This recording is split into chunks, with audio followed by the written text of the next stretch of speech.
Lembah Hijau, sebuah desa subur di kaki pegunungan, hidup tenang dari hasil sawah dan ladang yang diwariskan turun-temurun. Suara gemericik sungai dan canda tawa anak-anak yang berlarian di pematang sawah menjadi nyanyian sehari-hari warga. Kehidupan di desa itu mengalir perlahan tapi pasti, jauh dari hiruk-pikuk kota. Namun, suatu pagi yang cerah berubah menjadi awal petaka saat rombongan mobil mewah dan helikopter melintasi langit desa. Seorang pria berjas hitam turun dari kendaraan, memperkenalkan diri sebagai direktur dari sebuah perusahaan tambang yang berniat mengelola kekayaan alam di bawah tanah desa. Janji-janji pembangunan, rumah baru, dan kompensasi uang miliaran disampaikan manis, tapi sebagian besar warga menolak karena mereka percaya tanah itu bukan sekadar lahan, tapi warisan jiwa nenek moyang. Penolakan warga membuat atmosfer desa mulai berubah. Spanduk penolakan dipasang di jalan masuk, rapat-rapat dadakan digelar hampir setiap malam di balai desa. Namun, kepala desa, Pak Budi, mulai bersikap aneh. Ia yang dulu lantang membela warga, kini kerap absen dalam pertemuan, dan bisik-bisik menyebutkan ia telah menerima amplop dari pihak tambang. Di tengah kekhawatiran dan kebingungan, seorang tokoh tua, Pak Samin, mulai maju memimpin perlawanan. Ia berdiri di depan warga dengan suara bergetar namun tegas, memperingatkan bahwa tambang bukan berkah, melainkan kutukan yang akan menghancurkan alam, kehidupan, dan harga diri mereka. Di balik wajah-wajah warga yang mendengarkan, mulai tumbuh kegelisahan, bahwa badai besar sedang menuju desa kecil mereka. Hari-hari berlalu, dan tekanan dari perusahaan tambang semakin kuat. Perwakilan mereka tak henti-hentinya datang ke desa membawa proposal dan amplop tebal untuk memengaruhi warga. Mereka mendatangi rumah-rumah, menawarkan kompensasi fantastis bagi siapapun yang bersedia menjual tanahnya. Beberapa warga yang tergoda diam-diam menandatangani surat pelepasan hak, namun mayoritas tetap menolak. Ketegangan mulai muncul di antara sesama warga, yang menerima dianggap pengkhianat, yang menolak dituduh menghalangi kemajuan. Kepala desa, Pak Budi, akhirnya muncul kembali dalam rapat dengan wajah canggung dan nada bicara tak lagi tegas. Ia membujuk warga untuk mempertimbangkan ulang keputusan mereka, menyebut tambang sebagai proyek strategis nasional yang tak bisa ditolak. Kata-katanya tidak lagi mewakili suara rakyat, tapi seperti juru bicara perusahaan tambang. Sementara itu, perusahaan tidak hanya bermain lewat uang, tapi juga kekuasaan. Mereka mengundang aparat kepolisian ke desa dengan dalih menjaga stabilitas keamanan. Mobil taktis mulai parkir di pinggir jalan, dan pos jaga dibangun tak jauh dari lahan pertanian. Polisi berseragam lengkap mulai patroli, kadang mendatangi rumah warga hanya untuk mengintimidasi. Situasi semakin mencekam ketika beberapa warga mengaku didatangi malam hari dan dipaksa menandatangani surat persetujuan tambang. Pak Samin melihat semuanya dengan mata geram. Ia tahu ini bukan lagi sekadar konflik kepentingan, tapi awal dari penjajahan gaya baru, ketika tanah leluhur direbut bukan oleh kolonial asing, melainkan oleh saudara sebangsa yang menjual nuraninya demi uang dan kekuasaan. Kehadiran polisi semakin masif. Mereka bukan lagi sekadar penjaga keamanan, tapi tampak lebih seperti pasukan swasta perusahaan tambang. Setiap harinya, truk aparat bersenjata lengkap mondar-mandir di jalanan desa, membuat anak-anak takut bermain di luar dan para petani enggan pergi ke ladang. Di kantor balai desa, pertemuan rahasia antara manajer proyek, kepala desa, dan perwira kepolisian digelar tanpa sepengetahuan warga. Dari situ terungkap bahwa perusahaan telah memberikan bantuan keamanan, berupa dana operasional, fasilitas, dan insentif kepada aparat agar proyek berjalan lancar. Lencana dan senjata menjadi alat tekanan psikologis bagi masyarakat, menunjukkan bahwa kekuasaan kini berdiri di sisi tambang, bukan rakyat. Bahkan ketika warga melapor atas teror dan intimidasi yang mereka alami, laporan itu menghilang begitu saja tanpa tindak lanjut. Pak Samin, yang mulai melihat arah permainan ini, mencoba mengumpulkan bukti. Ia diam-diam mencatat plat nomor kendaraan perusahaan, merekam pertemuan ilegal dari kejauhan, dan menyimpan foto-foto kedatangan alat berat yang masuk tanpa izin. Dalam salah satu pertemuan warga, ia menyampaikan bahwa pertarungan ini bukan lagi soal tanah, tapi soal keadilan dan keberanian melawan kekuasaan yang menyimpang. Namun, suara perlawanan itu tak disukai oleh mereka yang sudah disuap.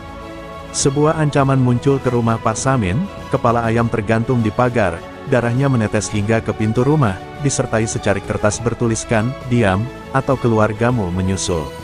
Ancaman itu justru membuatnya makin berani. Pak Samin sadar, ketika hukum dan aparat sudah dibeli, maka suara rakyat adalah senjata terakhir yang tersisa.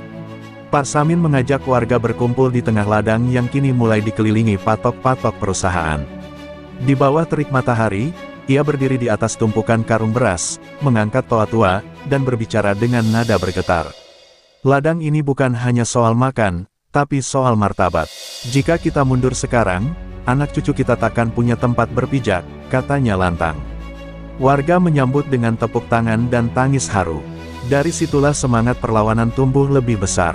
Para pemuda mulai membuat pos jaga dari bambu, emak-emak memasak untuk para penjaga, dan anak-anak membuat poster berisi pesan, tanah ini bukan milik tambang. Suasana desa seperti medan perang tanpa senjata. Mereka tahu, kekerasan bisa datang kapan saja, tapi diam adalah bentuk kematian lebih awal. Namun, suara dari ladang ini mulai mengganggu rencana besar di balik meja perundingan gelap. Pihak perusahaan mulai gusar dengan perlawanan rakyat yang tak bisa dibeli. Mereka menyebarkan isu bahwa Pak Samin adalah provokator dan simpatisan kelompok terlarang. Bahkan, media lokal yang sudah diamplopi, mulai memberitakan narasi bahwa warga ditunggangi oleh kepentingan politik. Tapi warga tak gentar. Seorang guru muda, Ani, membuat akun media sosial dan mulai mengunggah video-video aksi warga serta kebrutalan aparat. Akun itu dengan cepat viral, menarik simpati dari netizen dan aktivis HAM. Tekanan mulai datang dari luar desa. Namun, tekanan dari dalam justru makin kuat. Alat berat mulai dikerahkan diam-diam tengah malam, menggilas semak dan hutan kecil tanpa izin. Benturan besar hanya tinggal menunggu waktu. Malam itu, alarm dari pos jaga bambu berdentang keras. Bunyi kentongan dipukul bertalu-talu, menggemakan kecemasan ke seluruh penjuru desa.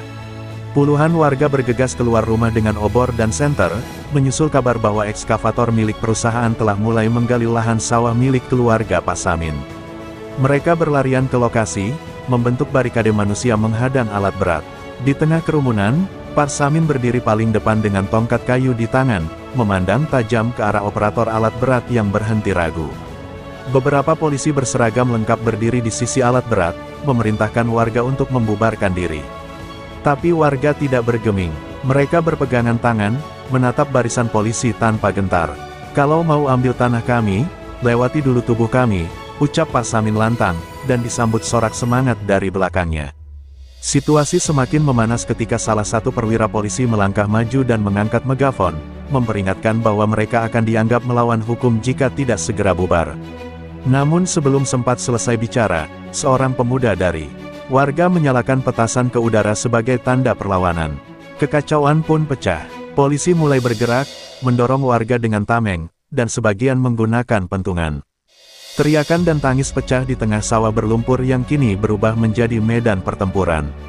Pak Samin jatuh tersungkur setelah didorong keras oleh seorang polisi, namun tetap berusaha bangkit dan melindungi seorang anak kecil yang ikut terseret. Kamera ponsel yang dipegang Ani merekam semuanya, bukti kebrutalan aparat terhadap warga yang tak bersenjata. Malam itu, tanah leluhur berubah merah oleh darah dan air mata. Namun semangat warga tidak padam, justru makin membara. Karena mereka sadar, inilah ujian terakhir untuk mempertahankan hidup mereka. Keesokan harinya, dunia luar akhirnya melihat apa yang terjadi di Lembah Hijau. Video rekaman Ani yang memperlihatkan pemukulan warga dan robohnya Pak Samin viral di media sosial, ditonton jutaan orang dalam waktu semalam. Komentar, tagar, dan seruan keadilan membanjiri jagat maya. Para aktivis HAM dan jurnalis independen mulai berdatangan ke desa, mencoba mengangkat suara warga yang telah terlalu lama dibungkam. Namun di sisi lain, aparat kepolisian bereaksi keras. Mereka menyebut video tersebut diprovokasi dan direkayasa, bahkan menyatakan akan menindak tegas penyebar hoaks. Ani diburu, rumahnya digedor tengah malam, dan ia terpaksa bersembunyi di rumah warga sambil terus mengirimkan informasi lewat jaringan gerilya digital. Desa kini berubah jadi zona konflik, media dilarang masuk, sinyal internet diganggu, dan warga dilarang berkumpul lebih dari 5 orang. Pak Samin dirawat di rumah warga karena klinik desa tak berani menangani korban bentrok tanpa restu aparat. Luka di keningnya menganga, tapi matanya tetap tajam dan menyala. "Kita sudah dipukul, tapi belum dikalahkan," ucapnya sambil mengepalkan tangan di depan para pemuda. Ia memerintahkan agar warga tidak membalas dengan kekerasan, karena itu justru yang diinginkan perusahaan dan polisi, alasan untuk menggulung perlawanan secara total.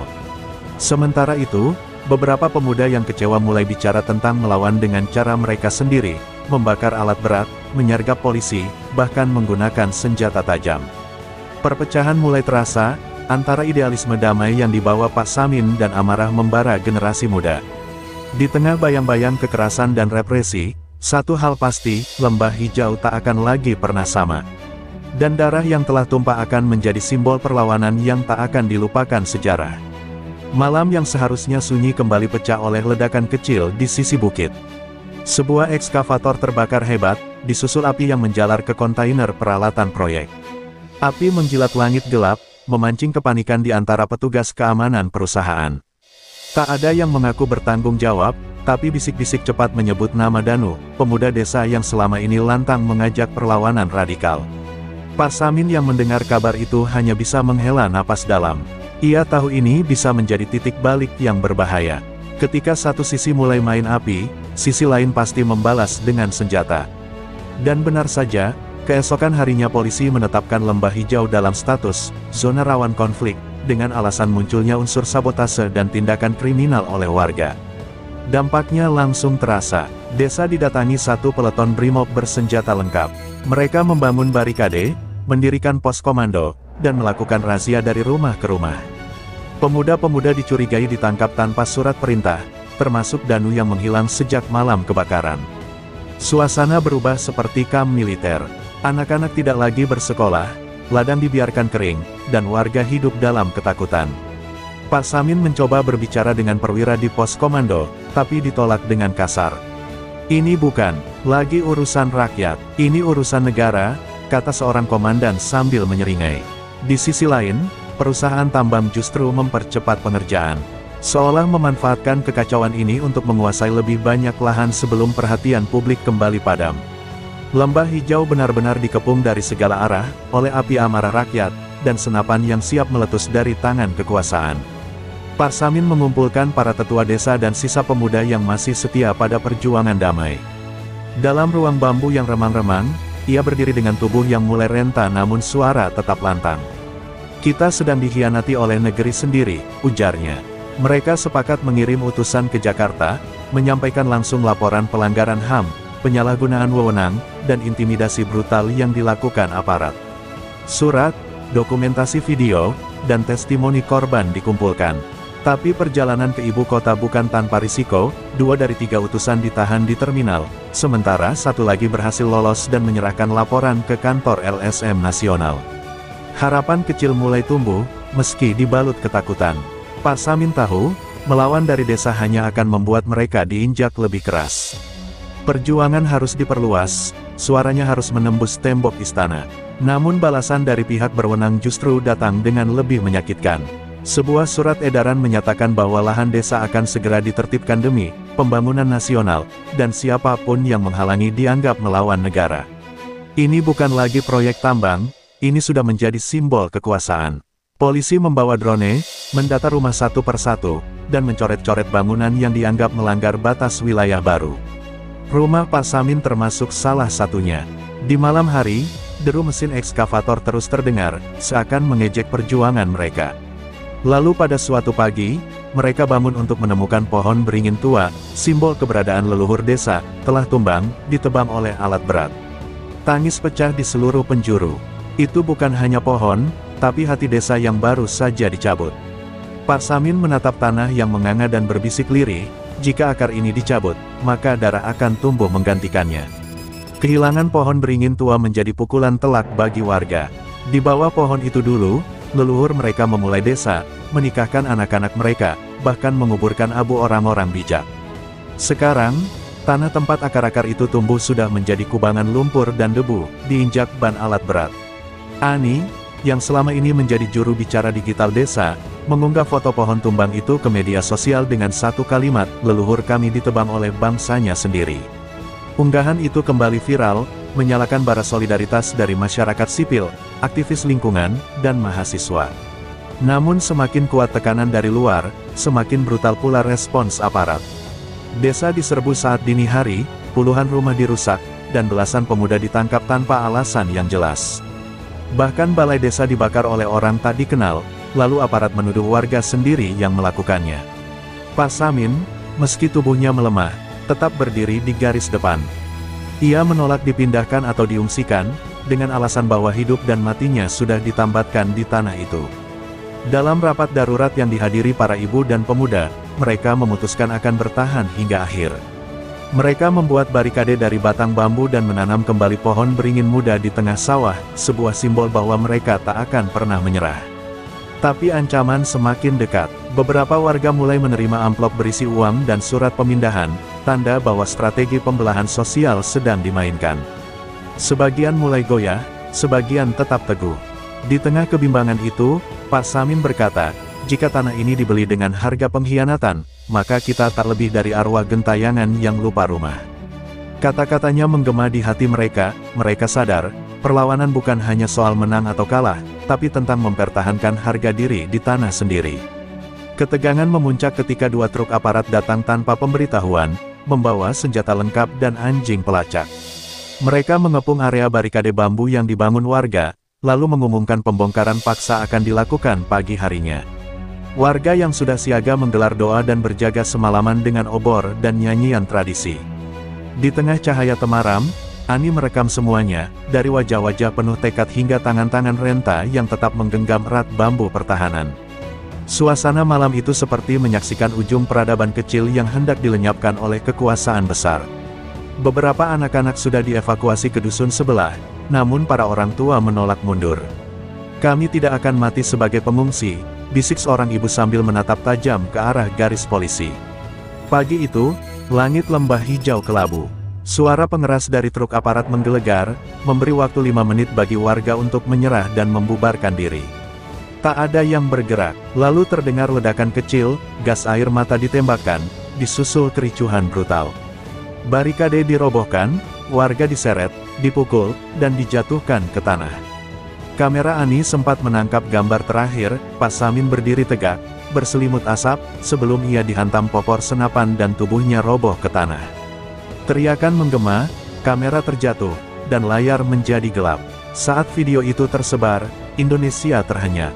Tapi bagi warga Lembah Hijau, kegelapan pagi itu bukanlah akhir, melainkan awal dari luka yang akan mereka kenang dan suarakan hingga dunia benar-benar mendengar. Pak Samin terbaring di tanah, tubuhnya tak bergerak, hanya darah mengalir dari pelipisnya membasahi debu. Warga yang tersisa tak mampu mendekat, ditahan oleh garis polisi dan moncong senjata yang siap meledak kapan saja. Ani, dengan napas tersengal dan mata berkaca, bersembunyi di balik reruntuhan balai desa sambil tetap menggenggam kameranya. Ia menangis bukan hanya karena melihat Pak Samin tumbang, tapi karena menyadari, inilah saat di mana kebenaran dibungkam dengan kekerasan. Polisi menyisir rumah-rumah, menandai bangunan yang akan diratakan, dan membakar dokumen-dokumen perjuangan yang mereka temukan. Asap tipis mengepul di atas desa, membawa serta aroma pengkhianatan yang tak bisa dicuci oleh hujan sekalipun. Namun, dunia mulai bersuara. Video terakhir yang terekam oleh Ani tersebar luas dan menjadi viral di berbagai media sosial. Tagar-tagar "Selamatkan Lembah Hijau" menduduki peringkat teratas, memaksa jurnalis nasional dan internasional turun tangan. LSM-LSM lingkungan hidup dan HAM menggelar aksi solidaritas, bahkan beberapa tokoh publik mulai mengecam tindakan aparat. Tapi di balik layar, kekuatan korporasi dan oknum pemerintah mencoba mengendalikan narasi. Mereka menyebut perlawanan warga sebagai aksi liar radikal yang mengganggu ketertiban pembangunan nasional. Namun publik tidak mudah dibohongi kali ini. Nama Pak Samin mulai disebut dalam setiap orasi, wajahnya menjadi simbol keberanian rakyat kecil, dan Ani, yang dulu hanya gadis biasa, berubah menjadi suara paling lantang dari desa yang nyaris dilenyapkan. Lembah Hijau belum benar-benar mati, ia baru saja lahir kembali, dari darah dan debu. Jenazah Pak Samin akhirnya berhasil dibawa oleh warga ke lereng bukit tempat para leluhur dimakamkan. Meski dalam tekanan, mereka menggelar upacara pemakaman dengan penuh kehormatan. Setiap orang yang hadir menaburkan segenggam tanah sambil mengucapkan satu kata, "Lawan." Kepergiannya bukan memadamkan semangat, justru menjadi bara yang membakar amarah dan keteguhan. Ani berdiri di sisi makam, menggenggam mikrofon dan membacakan surat wasiat Pak Samin yang pernah ia titipkan, "Kalau Tanah ini tak lagi bisa ditanami padi, tanamilah ia dengan kenangan akan perjuangan. Maka generasi setelah kita takkan kelaparan oleh penindasan. Kalimat itu direkam dan dijadikan suara latar dalam video dokumenter yang kemudian ditonton jutaan orang di seluruh dunia. Pemerintah mulai goyah. Tekanan dari berbagai pihak, aktivis, media, dan pengacara HAM, memaksa terbentuknya tim investigasi independen. Namun ironisnya, semakin keras rakyat menuntut keadilan, semakin licik para pelaku menyembunyikan jejak. Kapolres setempat dimutasi secara diam-diam, dan pejabat-pejabat proyek tambang mendadak menghilang dari publik. Di sisi lain, para warga tetap bertahan. Mereka membentuk barisan pertahanan baru, tidak dengan bambu atau batu, tapi dengan jaringan informasi. Desa-desa lain yang mengalami hal serupa mulai terhubung, membentuk solidaritas nasional. Lembah Hijau menjadi pusat gerakan rakyat, bukan hanya untuk menyelamatkan tanah, tapi untuk merobohkan sistem kekuasaan yang telah lama memelihara kekerasan. Dan dari abu-abu kehancuran itu, sebuah perlawanan yang lebih besar mulai menjalar, mengancam para penguasa yang dulu mengira rakyat kecil tak punya suara. Setelah pemakaman Pak Samin, Ani memutuskan meninggalkan desa untuk sementara dan menuju kota besar. Di sana, ia bekerja sama dengan para jurnalis independen dan aktivis HAM untuk menyusun laporan mendalam tentang tragedi Lembah Hijau. Dengan dukungan video, rekaman suara, serta data proyek tambang yang diperoleh secara rahasia, mereka mengungkap bahwa perusahaan yang membackup operasi tersebut terhubung dengan pejabat tinggi negara dan aparat keamanan. Nama-nama besar mulai muncul, termasuk seorang jenderal aktif dan komisaris perusahaan energi. Laporan itu dirilis dalam bentuk dokumenter dan tayang perdana di salah satu kanal YouTube investigasi yang memiliki jutaan pengikut. Dalam waktu 24 jam, lebih dari 5 juta penonton menyaksikan kebenaran yang selama ini dikubur di balik kata pembangunan. Sementara itu, di desa, warga tak lagi hanya bertahan, mereka bergerak. Dengan semangat Pak Samin, pemuda-pemuda desa mulai mendatangi kampus, komunitas, dan media lokal untuk bercerita. Mereka membawa foto-foto kehancuran dan kisah orang-orang yang kehilangan tanah dan keluarga. Perlahan tapi pasti, desa-desa di sekitar Lembah Hijau yang awalnya bungkam mulai membuka suara. Perlawanan tumbuh seperti jamur di musim hujan, tidak bisa dihentikan, tak bisa dipadamkan. Aparat yang dulunya datang dengan senjata kini tak lagi sebebas dulu bergerak, karena sorotan publik mengawasi mereka. Pemerintah pusat mulai resah, namun mereka terlalu lamban untuk menenangkan badai. Lembah Hijau telah berubah dari sebuah titik kecil di peta menjadi simbol nasional, bahwa ketika rakyat disakiti, mereka bisa bersatu dan melawan dengan cara yang tak pernah dibayangkan oleh para penindas. Pekan-pekan berlalu, dan tekanan terhadap pemerintah mencapai titik mendidih. Di Jakarta, ribuan mahasiswa turun ke jalan membawa poster bertuliskan, "Darah Samin, luka kita semua." Aksi solidaritas terjadi di berbagai kota, dari Bandung hingga Makassar. Ani, yang kini dianggap sebagai juru bicara perjuangan Lembah Hijau, diundang bicara dalam berbagai forum nasional dan internasional. Suaranya yang tenang namun tegas menjelaskan bahwa apa yang terjadi di desanya hanyalah puncak dari gunung es penindasan yang sudah lama mengakar. Di balik senyum pejabat dan jargon pembangunan, tersimpan kekejaman yang dijalankan dengan seragam dan senjata. Tekanan itu membuat pemerintah membentuk Komisi Kebenaran dan Keadilan, sebuah badan khusus untuk menyelidiki kasus-kasus kekerasan aparat terhadap warga. Namun, di balik langkah-langkah diplomatis, pihak-pihak yang terlibat dalam proyek tambang justru memperkuat pertahanan. Mereka menyewa konsultan komunikasi untuk membentuk opini bahwa desa-desa seperti Lembah Hijau adalah sarang radikalisme. Mereka menyebar hoaks di media sosial, menyuap wartawan untuk menulis berita miring, dan menyusupkan provokator ke dalam barisan warga. Tapi jaringan perlawanan yang telah terbangun sudah terlalu kuat untuk dipecah. Warga Lembah Hijau dan desa-desa sekutunya mulai menggalang bukti-bukti baru, membentuk tim hukum rakyat, dan bahkan mengajukan gugatan class action ke pengadilan internasional. Dari semula hanya ingin mempertahankan tanah, kini mereka bergerak untuk membongkar seluruh sistem yang menindas mereka, melawan bukan hanya demi Lembah Hijau, tapi demi seluruh negeri. Perjuangan yang semakin luas membuat jaringan perlawanan harus lebih hati-hati.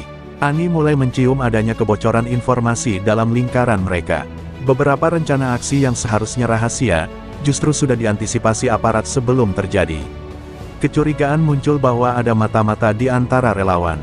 Ketegangan meningkat ketika seorang pemuda dari desa tetangga tertangkap mencoba menyadap komunikasi tim hukum rakyat. Setelah diinterogasi secara damai, ia mengaku dibayar oleh seorang pejabat daerah untuk memberikan laporan rutin tentang aktivitas pergerakan. Kejadian ini mengguncang kepercayaan internal dan membuat Ani semakin sadar bahwa musuh mereka tidak hanya berseragam, tapi juga bisa datang dari orang-orang yang pura-pura bersolidaritas. Di tengah kekacauan itu, Ani mengambil keputusan berani, memindahkan pusat koordinasi dari kota kembali ke desa. Ia percaya bahwa kekuatan sebenarnya justru ada di akar, bukan di meja-meja pertemuan gedung tinggi. Sekembalinya ke Lembah Hijau, ia disambut dengan pelukan, air mata, dan semangat yang tak pernah padam.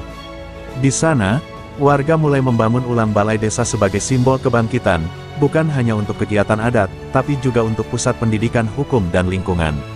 Para pengacara muda mulai mengajar ibu-ibu tentang hak tanah, dan anak-anak membuat mural perjuangan di tembok-tembok bekas luka. Lembah itu kini bukan hanya ladang padi, tapi juga ladang pengetahuan dan perlawanan. Ani tahu, gelombang besar akan datang lagi. Tapi kali ini, mereka tidak lagi hanya korban. Mereka telah menjadi benteng. Tak lama setelah Ani kembali ke Lembah Hijau, tekanan dari pihak berwenang meningkat drastis. Sebuah surat panggilan resmi datang dari kepolisian, menuduh Ani telah menyebarkan provokasi dan berita palsu yang merusak stabilitas negara. Tuduhan itu jelas upaya pembungkaman, tapi Ani dan tim hukumnya sudah siap. Mereka menggelar konferensi pers di tengah sawah, dengan latar belakang warga yang memegang spanduk bertuliskan, "Kebenaran tak bisa dipenjara." Liputan media nasional dan internasional membuat langkah aparat jadi serba salah. Jika mereka menangkap Ani, reputasi Indonesia di mata dunia akan jatuh. Jika tidak, gelombang perlawanan akan semakin deras. Pemerintah pusat mulai terpecah, sebagian ingin menyelesaikan masalah secara damai, sebagian lagi justru ingin menumpas habis gerakan rakyat ini. Di balik layar, perusahaan tambang semakin frustrasi. Setiap hari keterlambatan proyek berarti kerugian miliaran rupiah. Mereka mendesak aparat untuk melakukan tindakan tegas. Maka, pada suatu malam yang gelap dan sunyi, sebuah mobil tak dikenal meledak di pinggir hutan dekat desa. Beruntung, tidak ada korban, tapi jelas itu pesan peringatan. Warga pun sadar bahwa perjuangan mereka telah memasuki babak paling berbahaya. Mereka membentuk ronda malam, memperkuat komunikasi antar pos jaga, dan menyiapkan strategi evakuasi bagi tokoh-tokoh penting. Di tengah ancaman itu, Ani berdiri di tengah lapangan desa, berbicara kepada semua, mereka bisa meledakkan mobil, tapi tidak bisa meledakkan hati kita. Kalau mereka main api, kita jadi cahaya. Suaranya menggema ke bukit, disambut oleh pekikan semangat. Malam itu, langit Lembah Hijau lebih terang dari biasanya, bukan oleh bintang, tapi oleh nyala tekad yang tak akan pernah padam. Ketegangan mencapai puncaknya ketika seorang mantan polisi, Bribtu Arwan, mendatangi Lembah Hijau dengan wajah penuh rasa bersalah. Ia membawa koper tua berisi dokumen rahasia, rekaman komunikasi internal, dan foto-foto saat aparat melakukan penyiksaan terhadap warga. Dalam pengakuannya, Arwan bercerita bahwa dirinya dulu adalah bagian dari satuan tugas khusus yang dikirim untuk mengamankan proyek tambang. Tapi setelah menyaksikan sendiri pembunuhan Pak Samin dan pemerkosaan seorang ibu muda oleh rekannya, ia tak sanggup lagi membungkam nurani. Ia melarikan diri dan selama berbulan-bulan hidup dalam pelarian. Kini, ia ingin membayar dosanya dengan membongkar semuanya.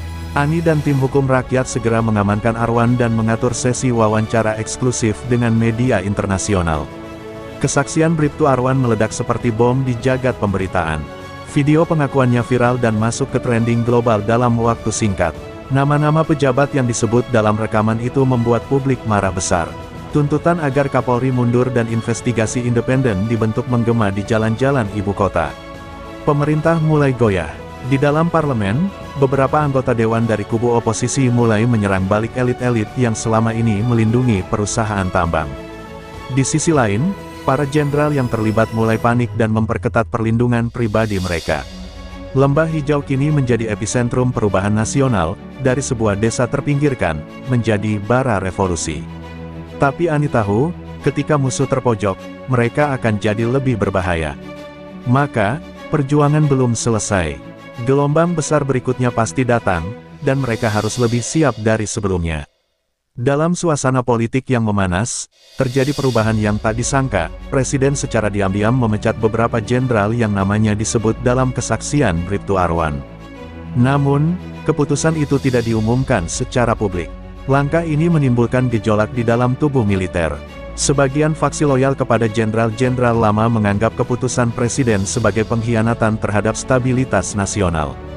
Dalam gelap, mereka mulai merancang kontra-strategi. Sinyal komunikasi aneh mulai terdeteksi di sekitar Lembah Hijau, dan beberapa drone tak dikenal terlihat terbang rendah pada malam hari.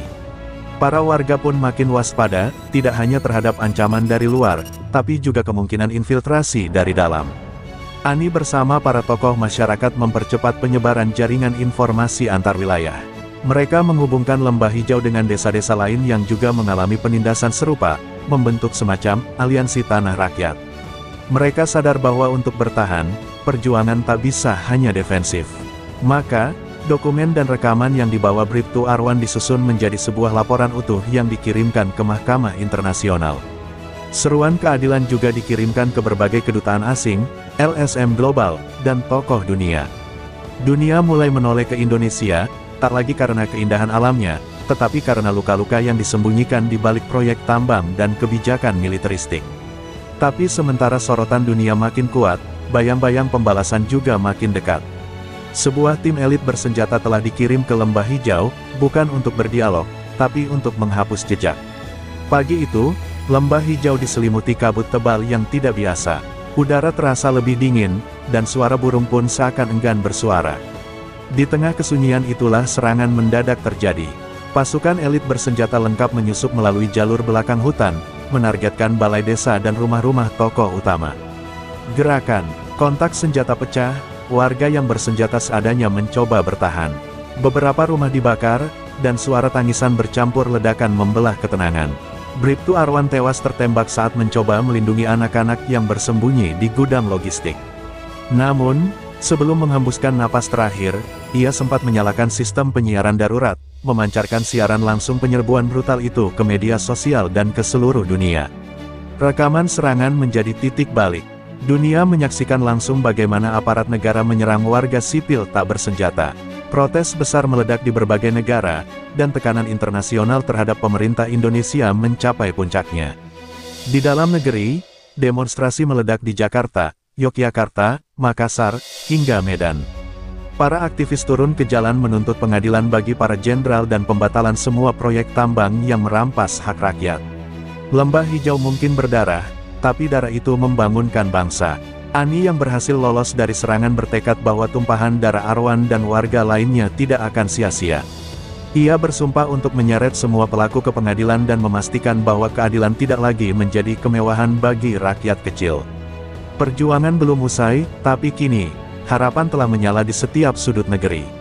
Setelah serangan brutal yang merenggut nyawa banyak warga dan aktivis, Lembah Hijau berubah menjadi simbol perlawanan yang tidak bisa lagi disembunyikan. Ani, meskipun terluka dan kehilangan banyak teman, menjadi sosok yang tak tergoyahkan.